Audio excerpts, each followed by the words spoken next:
પ્રણામ.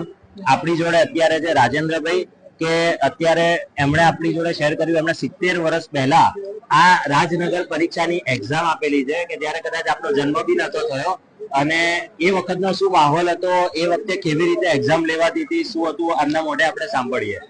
એ વખતે મેં એક રાજનગર પહેલી કરી એક્ઝામ અને પછી રાજનગર બીજી, એમ બે એક્ઝામ એ વખતે પૂરી કરેલી. અને અત્યારે હું ખાસ મને ખબર પડી એટલે આ જોવા માટે જ આવ્યો હતો કે અત્યારે કઈ રીતે આ વ્યવસ્થા થઈ રહી છે. અને ત્યારે મેં સાંભળ્યું વિક્રમભાઈ પાસેથી કે લગભગ 500 ઉપર સ્ટુડન્ટ છે, તો મેં કીધું એનું વ્યવસ્થા કઈ રીતે થશે ને કઈ રીતે થાય છે જોવા હું આજે આવ્યો હતો. બરોબર. અને મેં જોયું અહીંયા તો અત્યારે આજે આ ડિજિટાઇઝેશન થઈ ગયું છે, કોમ્પ્યુટરથી બધાનું રેકોર્ડ એ થાય છે, બધાના નંબર અપાય છે, ઇન્ડિવિજ્યુઅલને ટ્રેનિંગ આપીને અહીંયા મોકલવામાં આવે છે. અને એ પ્રમાણે જેટલા બી ટીચર્સ બી અરેન્જ કરેલા છે, બધા શાંતિ બેસીને ઓરલ એક્ઝામ જે રીતે લેવાઈ રહી છે એ ઘણું ઉત્તમ કાર્ય થઈ રહ્યું છે.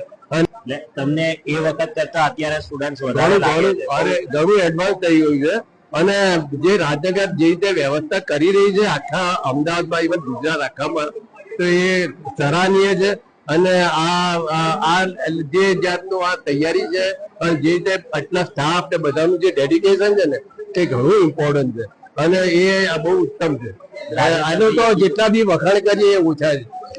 આપણે રાજેન્દ્રભાઈ ને મારે છેલ્લે એક ક્વેશ્ચન કરવાની ઈચ્છા થાય છે કે તમે પહેલા ધોરણ અને બીજા ધોરણની એક્ઝામ આપી હતી, હવે તમે આવતી સાલ કયા ધોરણની એક્ઝામ આપવાના છો?